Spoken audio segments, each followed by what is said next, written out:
Kita untuk pemilihan ketua itu kan pasti ada visi dan misi itu, Pak. Yes, betul. Nah, itu visi dan misi Bapak sendiri gitu kan ada?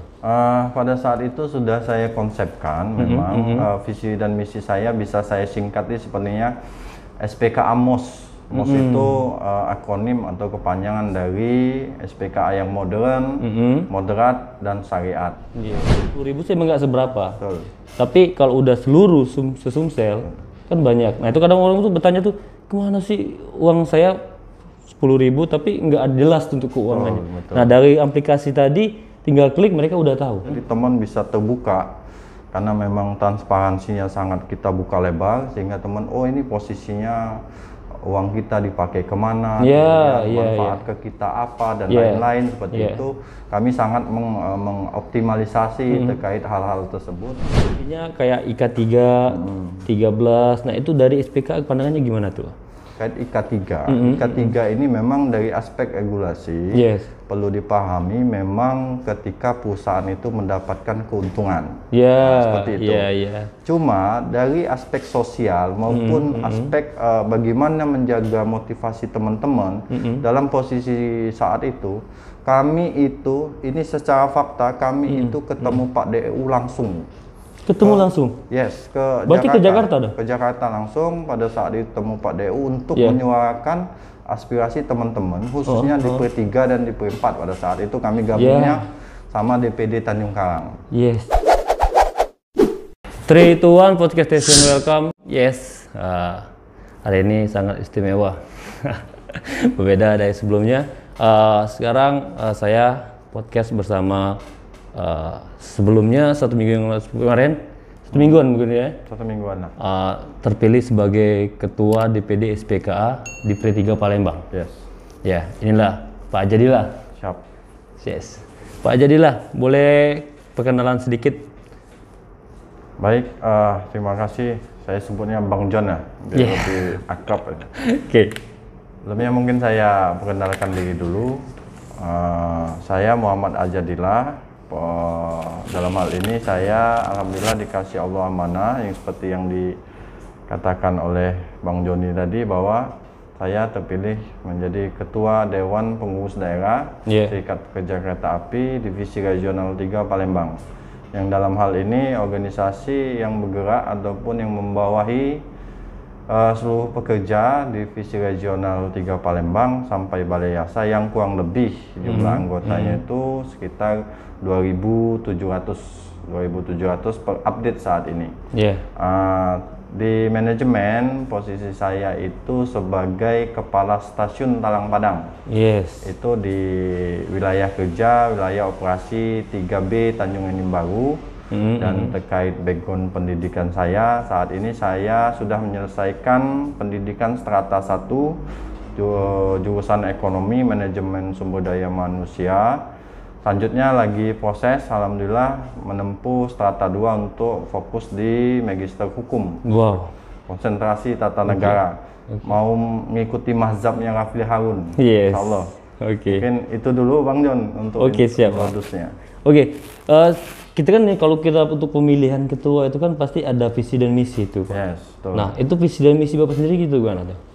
Pada saat itu sudah saya konsepkan, memang visi dan misi saya bisa saya singkati sepertinya SPKA MOS. MOS itu akronim atau kepanjangan dari SPKA yang modern, moderat, dan syariat. Yang bisa pun saya jelaskan, modern ini secara garis besar itu mengadaptasi semua perubahan yang harus kita selaraskan dengan kebutuhan organisasi, baik kebutuhan dari perusahaan maupun kebutuhan dari anggota kita.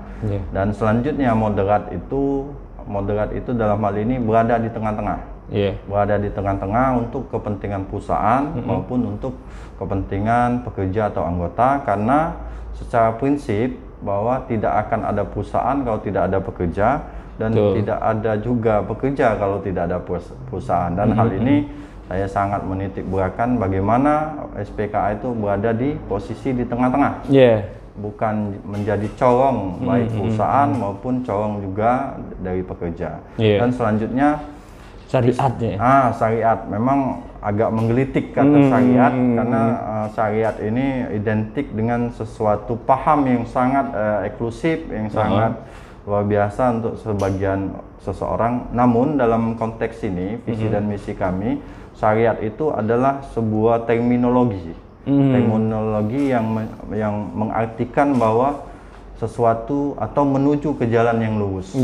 Dalam visi saya itu jalan yang lurus bagaimana, yaitu konsep konstitusi dan konsep kemanusiaan. Mungkin itu visi dan misi secara singkat, tapi bisa kita ulik lagi lebih dalam kesempatan ini lebih detail, bisa juga. Tinggal Bang Joni bagaimana meraciknya lah.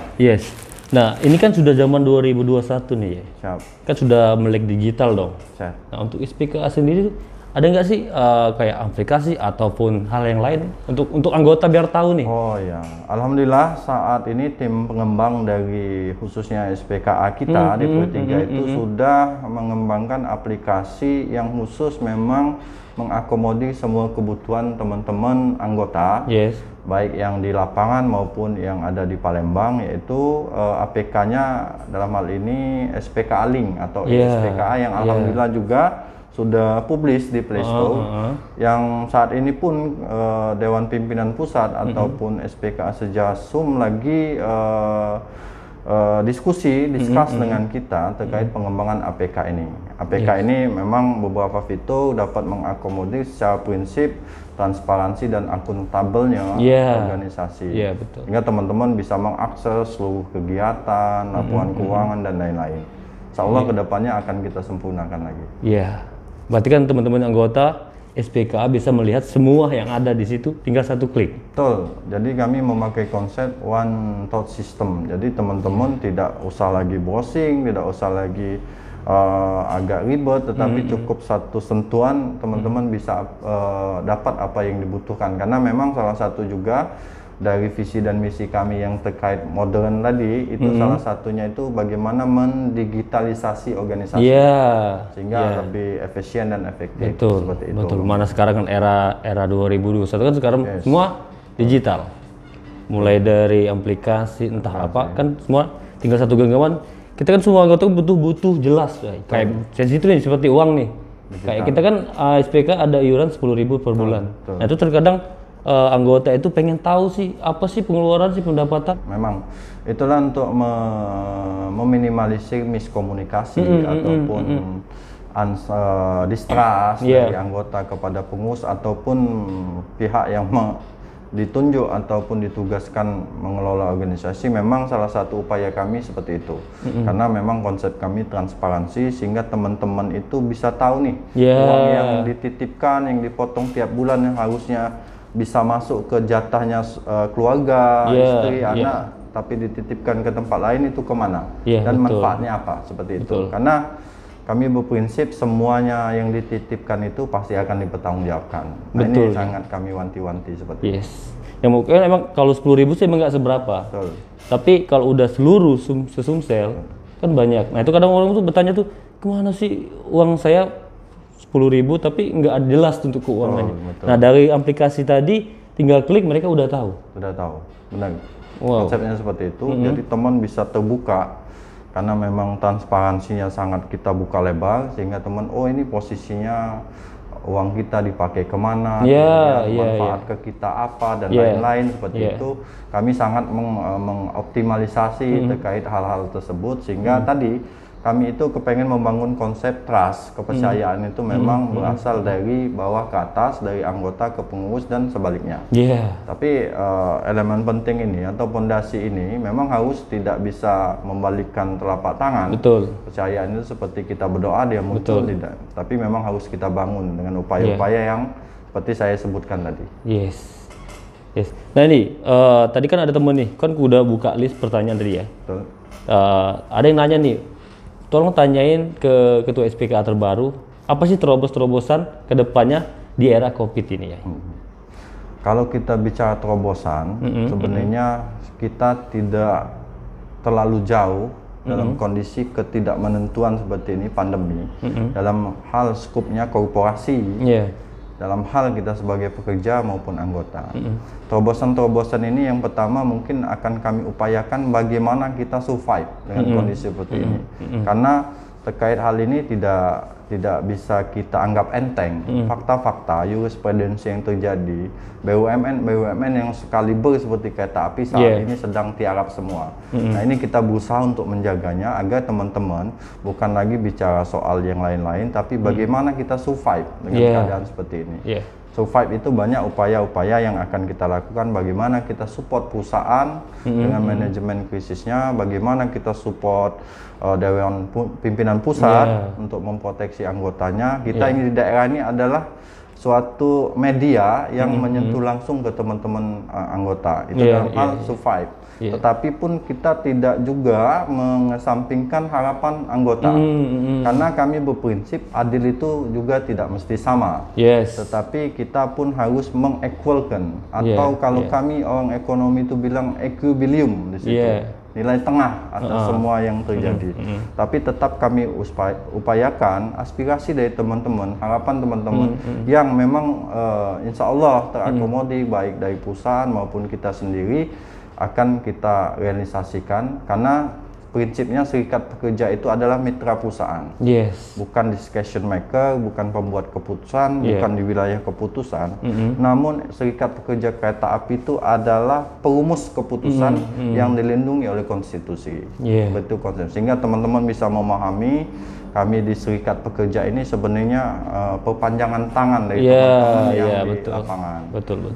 Beberapa hal kami fokus ke survive, bagaimana mempertahankan teman-teman biar tetap gajian, bagaimana teman-teman juga kesehatannya juga dijamin di masa pandemi ini.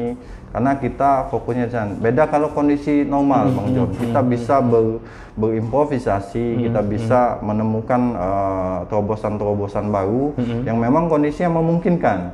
Tapi untuk saat ini kami fokus ke survive, menjaga teman-teman biar protect our people, seperti apa yang dikatakan atau statementnya salah DU kita, protect our people tadi, menjamin keselamatan mereka dan juga menjamin kesejahteraan mereka. Itu fokusnya salah satunya karena support. Nah itu tadi ya. Nah ini ada juga yang tanya tuh, masa kan sebelumnya ke tahun kemarin, kita kan masalah perut nih. Betul. Kebanyakan pegawai itu bertanya nih masalah perut, inti seluruh dari pertanyaan yang didapat. Jadi masalah perut intinya kayak IK3, 13, nah itu dari SPK pandangannya gimana tuh? Terkait IK3, kalau dari aspek harapan, sebenarnya saya ini biar ketua DPD, sebenarnya pekerja juga seperti sama. Sama. Kalau bicara IK3 itu harapan saya juga. Betul. Jadi apa yang kami perjuangkan itu sedikit banyak juga memperjuangkan diri kami juga. Prinsipnya seperti itu. Sehingga teman-teman yang melihat ini atau itu prinsipnya bukan hal sebenarnya ini perjuangan seseorang ataupun kelompok, tapi perjuangan kita bersama. Nah, seperti yang dikatakan Bang Joni tadi terkait IK3. IK3 ini memang dari aspek regulasi perlu dipahami, memang ketika perusahaan itu mendapatkan keuntungan. Seperti itu. Cuma dari aspek sosial maupun aspek bagaimana menjaga motivasi teman-teman dalam posisi saat itu, kami itu ini secara fakta kami itu ketemu Pak DU langsung. Ketemu langsung? Yes, Berarti ke Jakarta dong? Ke Jakarta langsung pada saat ditemu Pak DU untuk menyuarakan aspirasi teman-teman, khususnya di Per3 dan di Per4. Pada saat itu kami gabungnya sama DPD Tanjung Karang. Dan kami kepengennya ketemu langsung ke Pak DU dalam hal ini yang bagi kami yaitu membuat keputusan. Sempat ketemu? Alhamdulillah sempat ketemu. Jadi perwakilannya itu 2 dari kita, SPKA kita yang Palembang, dan 2 dari SPKA-nya dari Tanjung Karang. Dan kami informasikan dan kami komunikasikan harapan teman-teman terkait IK3 ini. Terlepas kalau kami itu bahasanya bukan soal IK3 tuh, tapi bagaimana perusahaan memberikan suatu apresiasi kepada teman-teman yang sudah panas hujan siang malam berjuang fight dalam artian untuk menopang, karena dalam masa pandemi ini kita tidak pungkiri di Per3 dan di Per4 dalam hal ini adalah tiang utama penyangga ataupun yang membuat bertahan korporasi dalam era pandemi seperti ini. Kami suarakan keputusan ada di mereka, tetapi kami ingin mendistribusikan komunikasi atau aspirasi teman-teman itu langsung ke Pak DU. Itu fakta yang tidak bisa diungkiri, tapi memang itu upaya-upaya perjuangan serikat dalam hal ini. Namun kembali lagi ke mereka, karena kami menimbangnya seperti ini. Seperti yang saya katakan tadi, kita posisi moderat. Kalau bicara soal keinginan, soal harapan itu sama, teman-teman dan saya pun secara pribadi itu sama. Tapi kalau kita bicara kepentingan secara umum, kepentingan yang besar, maka sebenarnya kita selain bekerja itu sebenarnya ladang pahala bagi kita saat ini. Karena kita menjamin teman-teman yang di Jawa, khususnya di Jawa yang saat ini banyak WFH, yang banyak KA yang nggak jalan, kita ini saat ini yang menopang mereka agar perusahaan tidak memunculkan satu angka pun untuk PHK. Nah ini ya, kan di kita nih, anggota kita kebanyakan mereka tidak tahu itu. Betul. Padahal SPKA di P3 udah memperjuangkan IK3 sampai ke direktur utama. Betul, betul. Tapi mereka tidak dapat itu info itu. Betul. Itu kesalahan dari, bukan masalah kesalahan sih, nggak nyampe tuh gimana atau gimana itu? Mungkin dalam hal ini suatu kelemahan juga bagi kami, karena ada beberapa konsep pemikiran yang kami itu mencoba tidak mau riak, tidak mau memprejudas upaya-upaya yang kami lakukan itu. Kami tidak butuh pujian. Cukup, tetapi ada sebagian, terusnya saya pun memikirkan ini perlu dipublikasi. Karena perlu itu ya, sebab mereka pengen tahu dong. Betul, karena ini akan potensi miskomunikasi. Miskomunikasi ini kan dampaknya ke distrust, ketidakpercayaan. Ini sudah diperjuangkan atau tidak, atau cuma omongan doang, seperti itu.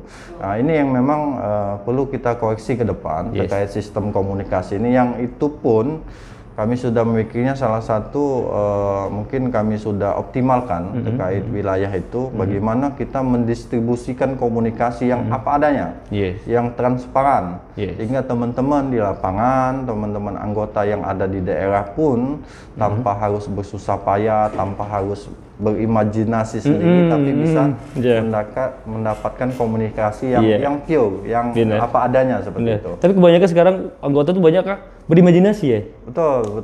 Sebab info yang kita perjuangkan sampai ketemu direktur utama nih, jauh-jauh dari Palembang sampai ke sana, tapi info itu nggak sampai ke anggota. Betul. Itu memang kesalahan kami. Kalau teman-teman anggota itu sebenarnya tidak salah, karena memang bagaimana kita membuat sistem yang kuat, khususnya terkait informasi, komunikasi ke teman-teman agar memang tidak distrust. Itu memang suatu bahan evaluasi kami ke depan, kepengurusan nanti yang baru ini akan kami optimalisasi bagaimana teman-teman jangan lagi berimajinasi, tetapi bagaimana teman yang kami ubah konsep imajinasi itu ke konsep yang menganalisis, apakah ini benar atau tidak, apakah ini suatu perjuangan yang nyata atau tidak, yang objektif. Kami akan mengubah suatu konsep itu dari imajinasi ke konsep analisis, sehingga teman-teman itu bisa menikmati data yang masuk, bisa menikmati data informasi yang diterima seperti itu. Jadi kan sekarang udah Amerika nih, udah modern dong. Ini kan termasuk modern tadi nomor satu. Yang mana 21 kan banyak yang ada platform-platform kayak IG, Facebook, itu kan bisa memberikan informasi ke anggota secara langsung. Ke publik bisa, terkhusus ke anggota SPKA itu ya. Nah, kelanjutan itu gimana ya? Kami melihat data secara sektoral maupun secara umum, rata-rata pekerja kita itu mayoritas milenial. Yang kami rasa akses terhadap IT, informasi teknologi maupun akses-akses yang berbasis teknologi itu tidak terlalu sulit teman-teman, sehingga kami tidak akan lagi mencoba memakai cara-cara konvensional. Kami akan optimalisasikan terkait pemanfaatan teknologi. Salah satunya seperti saya ucapkan tadi, kami telah berusaha dan telah mengembangkan suatu aplikasi yang berbasis Android untuk bisa diakses oleh teman-teman. Kemudian selanjutnya akan kami optimalkan bidang-bidang pengurus yang memang punya kompetensi terkait influencer ataupun yang mempunyai kompetensi terkait bagaimana mendistribusikan komunikasi ke teman-teman yang khususnya mayoritas milenial, sehingga milenial tadi bisa mengkonversi atau mendistribusi ke bukan yang milenial tapi sepertinya yang konvensional atau yang teman-teman yang rata-rata pekerja yang sudah tua apa yang memang agak sulit sih mengakses, tapi kan ketika sudah mayoritas sudah bisa mengakses, insya Allah bisa terdistribusi dengan maksimal. Yang mana kan sekarang seluruh anggota tuh udah punya HP Android semua kan? Rata-rata tinggal satu klik, ini SPK lagi ada kegiatan apa, langsung gitu kan bisa dilihat gitu. Seperti itu memang arahnya kami seperti itu. Bagaimana kami melakukan terobosan teknologi untuk fokus memenuhi kebutuhan teman-teman anggota, sehingga mereka tidak lagi yang tanda kutip menghayal tadi kan. Jadi mereka memang masuknya sudah ke wilayah analisis. Sehingga analisis ini diperlukan untuk bahan evaluasi atau kritisi ke teman-teman pengurus ataupun yang dikasih amanah untuk menjalankan roda organisasi SPKA ini. Oke, jadi sekarang kita berubah dengan digitalisasi seperti yang dibilang tadi kan. Mendigitalisasikan organisasi. Oke. Nah ini kan anggota nih. Kan seluruh anggota hampir seluruh PKA kan. Hampir berapa? 90 berapa? 98% seluruh anggota SPK. Yang di Palembang. Yang di Palembang. Nah, ini kan misalkan nih, saya ada anggota nih, misalkan saya anggota. Contoh saya pribadi aja kan, anggota. Tapi saya ada keluhan hal-hal yang mengandung menyangkut pekerja ketidakadilan nih. Nah, itu untuk langsung ke SPK-nya atau bisa menghubungi gimana itu? Sesuai dengan aturan kita yang berlaku, khususnya yang mengatur hubungan kerja, yang produk hukumnya itu saat ini mungkin teman-teman mengenal perjanjian kerja bersama. Dalam perjanjian kerja bersama ini diatur terkait soal aspirasi atau keluh kesah. Ada pasal khusus di sana mengenai keluh kesah. Yang dalam konteks ini mungkin bisa saya jelaskan secara garis besar. Ketika teman-teman yang katanya atau merasa bahwa tidak adil atau tanda kutip, sebenarnya aturan kita, konstitusi, peraturan perundang-undang mengakomodir hal-hal seperti itu. Jadi teman-teman itu bisa melakukan upaya berkeluh kesah. Dalam PKB itu diatur yang merupakan pedoman kita dalam hubungan kerja. Jadi teman-teman bisa berkeluh kesah kepada pimpinan dahulu. Kepada pimpinan atasan tertinggi, pimpinan tingkat pertama lah. Misal kalau misalnya masinis itu ke KUPT-nya seperti itu. Teman-teman seperti itu bisa langsung mendistribusikan atau mengkomunikasikan keluh kesahnya. Jika dalam hal tidak ada tanggapan atau di luar kuasa KUPT tersebut, PKB pun mengakomodir, bisa langsung ke serikat pekerja untuk memberikan menyalurkan aspirasi yang katanya merasa tadi teman-teman anggota pekerja itu tidak sesuai harapan. Nah itu menghubungnya tuh ke anggota SPKA-nya ke kantor langsung atau ada kontak atau email yang bisa dihubungi langsung? Baik, kembali ke pemanfaatan teknologi tadi. APK tadi mengakomodir untuk bagaimana teman-teman bahkan sampai ke konsultasi, diskusi terkait hal-hal yang bagi mereka itu perlu dilakukan upaya mengkomunikasikan aspirasi. Nanti di APK itu sudah ada pengurus yang ditunjuk untuk memanage tersebut. Jadi teman bisa konsultasi. Karena gini, serikat itu diamanahkan oleh peraturan perundang-undangan, khususnya Undang-Undang 21 dan aturan di bawahnya bahwa serikat pekerja itu harus menjamin kesejahteraan dan perlindungan anggotanya. Dari konsep awal itu kita bergerak, pedomannya seperti itu. Jadi bagaimana kita teknis mengakomodasinya. Jadi di dalam aplikasi itu udah bisa kita konsultasi ke situ bisa. Betul. Dan semua sudah ada situ. Sudah. Jadi ketika teman-teman itu ada di situ, ada forum diskusi yang memang akan di manage oleh teman-teman pengurus yang ahli dalam artian konteksnya yang punya kompetensi. Kalau bicara soal hukum ada, bicara soal yang lain ada, seperti itu. Dan juga ada jalur atau fitur yang bisa menyalurkan aspirasi sehingga nanti aspirasi yang diterima akan dianalisis dan dievaluasi oleh teman-teman. Jadi tidak perlu lagi langsung ke kantor ataupun menyampaikan inspirasi ke atasan tinggi tadi. Ya. Kalau udah ada aplikasinya tadi. Aplikasi, betul. SPK Aling namanya tadi ya. Itu SPK kapan Aling. openingnya itu? Kalau kemarin itu 3 minggu yang lalu sudah publish di Play Store. Cuma beberapa bulan kemarin itu kalau nggak salah kurang lebih 1,5 bulan lah kami menggarapnya oleh tim IT pengurus. Kemudian bekerja sama rekanan, karena memang kami keterbatasan dalam hal pemanfaatan teknologi ini, memang butuh kerjasama dengan pihak luar untuk mengembangkan. Sekarang udah bisa di-download belum itu? Alhamdulillah sudah bisa. Kemarin sudah beberapa banyak sudah mendownload, sudah bisa mengakses. Tinggal memang ketika memang ada kekurangan, tinggal kita sempurnakan ke depan. Jadi teman-teman sudah bisa download aplikasi SPK Aling namanya. Cuma untuk ikonnya itu SPK Aling. Siap. Jadi sekarang sudah seperti yang tadi dibilang mendigitalisasikan. Betul, mendigitalisasikan. Nah ini ya, pertanyaan sekali lagi ya. Satu lagi pertanyaan dari teman juga nih tentang teman-temannya nih. Teman-teman kan ada yang dari Jawa, ada yang dari Sumatera. Yang dari Jawa ke Sumatera, yang Sumatera ke Jawa. Nah, yang Jawa ke Sumatera pindah ke Sumatera, mutasi nih. Mutasi. Sedangkan yang di Jawa itu kosong tuh. Kenapa? Yang pertanyaan dia tadi, kenapa tidak kembalikan ke domisili itu? Baik, mungkin dalam hal ini sebenarnya case per case saya melihatnya, karena sedikit banyak juga saya mengikuti perkembangan mutasi-mutasi yang terjadi khususnya pelaksana ya. Karena yang berdampak ini rata-rata di pelaksana sebenarnya. Iya.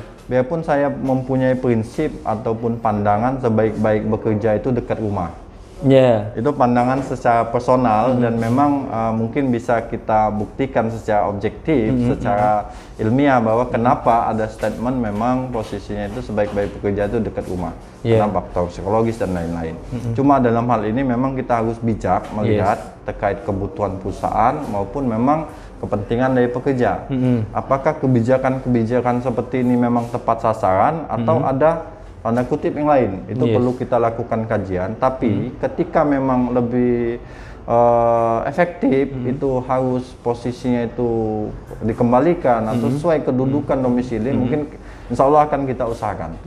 Cuma kita kembali ke visi dan misi kami tadi, moderat. Melihat sesuatu itu di equilibrium, nilai titik tengah, jangan sampai ada yang dirugikan di situ, baik dari perusahaan maupun dirugikan dari pekerja. Tapi prinsipnya apapun harapan teman-teman, apapun harapan anggota, kalau bahasa Inggrisnya you never walk alone.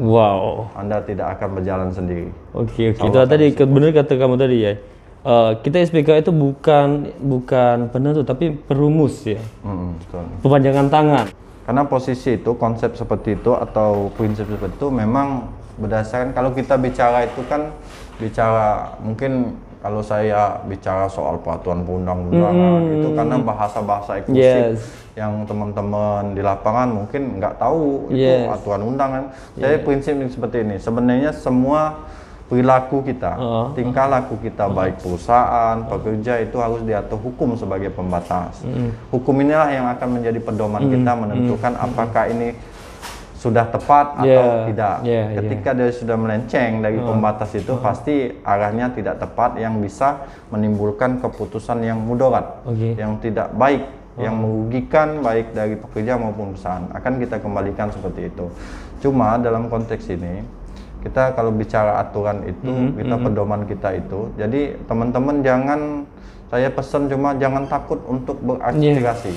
Karena kami sudah ditentukan Allah, ditetapkan Allah untuk bekerja dari aspirasi teman-teman. Yang mana juga sebelum itu kan sebelum kita masuk kan udah tanda tangan kontrak juga ya. Betul. Siap ditempatkan di mana saja dan bermaterai. Itulah Bang John, memang kita harus mendalami terkait kebutuhan ini seperti apa. Dalam hal ini mungkin kemarin tuh kita tahulah ada berapa mutasi, sekitar kalau nggak salah 60 ASP yang dari Jawa. Memang setelah kami cross check itu posisi pantauan kami, karena ini luar biasa, ada pergerakan mobilisasi pelaksana yang dari Jawa ke Sumatera, memang untuk mendukung kebutuhan personil kita di Dipri 3 yang Dipri 3 saat ini adalah penopang pendapatan. Kalau ini pincang, Dipri 3 ini tidak terpenuhi, pasti dampaknya lebih luas. Betul. Nah, inilah bagaimana SPKA itu melihat bijak, tetapi tidak mengesampingkan harapan atau aspirasi anggota karena itu tugas utama kami. Yes. Tetapi kita melihatnya jangan sampai kita mengambil suatu arah kebijakan atau keputusan organisasi yang tidak tepat sasaran. Kita melihatnya harus equal, harus objektif, dan memang berdasarkan pada tempatnya. Yes. Pada ya untuk menjadi ketua DPD, tapi belum ucap selamat. Selamat dulu ya. Udah panjang lebar belum ucap selamat ya. Yang jelas kalau saya itu bukan apa-apa. Saya ini cuma seseorang yang menjalankan kodratnya. Kodrat dari Allah Subhanahu wa taala. Sebenarnya posisi saya ini seperti telur di ujung tanduk. Dalam konteks bukan saya takut, bukan.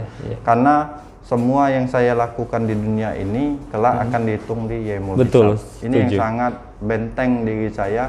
Bagaimana saya memimpin itu khususnya di serikat pekerja ini. Bagaimana kita menjalankan amanah yang kelak amanah ini yang akan saya dihitung oleh Allah Subhanahu wa taala nanti yang mulia. Saya takutnya di situ. Berat tadi ya. Kita membawa belakang hampir 98%. 90 itu kurang lebih 2.700 pekerja updating. Itu yang berat ya. Yang masing-masing punya pikiran sendiri, punya konsep sendiri, punya jalan sendiri. Tapi bagi kami itulah tantangan. Dan tantangan ini memang perlu disiasati, perlu dipikirkan bersama-sama. Toh saya juga bukan apa-apa. Saya itu sebutan ketua, tetapi konsep organisasi itu teamwork. Baik dukungan dari teman-teman pekerja, teman-teman anggota, mitra kita di daerah, manajemen daerah, Pak Kadipre, kemudian yang lain-lain, ini sangat bersinergi sesuai nilai utama value korporasi tadi itu akhlak, salah satunya bersinergi. Nah ini memang kita optimalkan loh. Prinsipnya ini sebenarnya konsepnya bukan soal SPKA, bukan soal pekerja, bukan soal PT KAI, tapi ini adalah soal kita bersama. Betul. Ketika kita bicara sudah soal kita bersama, insya Allah teman-teman pun bisa bicaranya objektif, teman-teman pun memikirnya lebih wise, lebih objektif untuk kelangsungan kita bagaimana survive di masa yang tidak menentu seperti ini. Ini pertanyaan selanjutnya ya. Untuk masalah jam kerja nih ya, juga bertanya masalah jam kerja. Untuk jam kerja kita nih, itu dari mana ke mana sih? Kalau menurut peraturan perundang-undangan, itu jam kerja kita itu 40 jam dalam satu minggu, atau satu hari itu 8 jam. Jadi ketika kita bicara peraturan perundang-undangan yang saya bilang tadi pedoman, itu tidak boleh lebih, tidak boleh kurang. 8 jam tadi ya? Betul, memang ketika melebihi itu ada mekanisme yang diatur juga di perundang-undangan seperti waktu kerja lembur dengan syarat-syarat ataupun dengan ketentuan-ketentuan yang menurut juga peraturan perundangan harus dipenuhi seperti itu. Nah berarti dari rumah itu udah hitungan jam kerja ke kantor? Kalau posisi dari rumah itu sebenarnya hitungan jam kerja karena merujuk kepada peraturan perundang-undangan terkait jaminan sosial. Contohnya seperti ini, beberapa kasus yang terjadi ketika dia ngomongnya itu pada saat mau berangkat kerja tuh kecelakaan. Itu langsung dijamin oleh pihak-pihak yang berkepentingan, pihak-pihak yang bertanggung jawab atas itu seperti Jasa Raharja, itu menanggung untuk biaya pengobatan dan lain. Karena hitungannya masuk kerja sudah dihitung kerja. Tapi bukan dihitung jam kerja? Bukan dihitung waktu kerja nyata seperti itu. Bukan dihitung jam kerja, tapi ini tadi jam kerja nyata tadi. Nah, karena kami melihatnya seperti ini. Memang permasalahan ini sangat perlu kita dalami terkait apakah ini ketidakpastian hukum dalam hal pengaturannya, ataukah memang ada penafsiran yang berbeda. Perlu kita dalami sehingga teman-teman maupun pihak-pihak kepentingan itu tidak menafsirkannya berbeda-beda. Ada yang menyatakan bahwa ini A, ada yang B. Memang harus duduk bersama bagaimana menyepakati atau menafsirkan dalam satu pedoman tafsir seperti itu. Memang terkait pembahasan ini memang itu pun kami melihat real juga terjadi di teman-teman di lintas. Itu yang ditanya why? Kok dari rumah ke kantor tapi tidak hitung jam kerja. Sedangkan dari rumah itu udah pakai R6 lengkap nih. Pasti udah siap dong kerja. Tapi tidak hitung jam kerja. Kalau mereka dihitung tidak jam kerja, lebih baik baju biasa aja dong. Baju biasa, betul. Dalam konsep ini yang diatur oleh peraturan undang-undang, memang ketika dia berangkat dari rumah itu kan seperti ini. Misal saya dari rumah saya ke tempat kerja yang pada umumnya yang sudah itu posisinya itu waktunya 1 jam. Iya, dari rumah. Hitung waktu tempuh 1 jam. Ketika dia terjadi apa-apa di dalam waktu 1 jam itu, karena itulah yang dimasuk dengan sudah masuk waktu kerja. Hitungan seperti itu. Kalau saya tidak salah ya, karena memang nanti ini PR juga akan kita dalami bagaimana tafsir yang hakiki, yang tafsir satu tafsir tadi. Tapi beberapa kasusnya seperti itu, sehingga temen pun sampai pulang pun sebenarnya itu masih dihitung dalam waktu kerja. Yes, bener ya. Betul. Jadi ada beberapa kasuistik, case-case yang terjadi ketika dia ngomongnya itu kecelakaan setelah pulang kerja itu masih di cover oleh pihak yang berkewajiban tadi seperti jasa raja dan lain-lain seperti itu.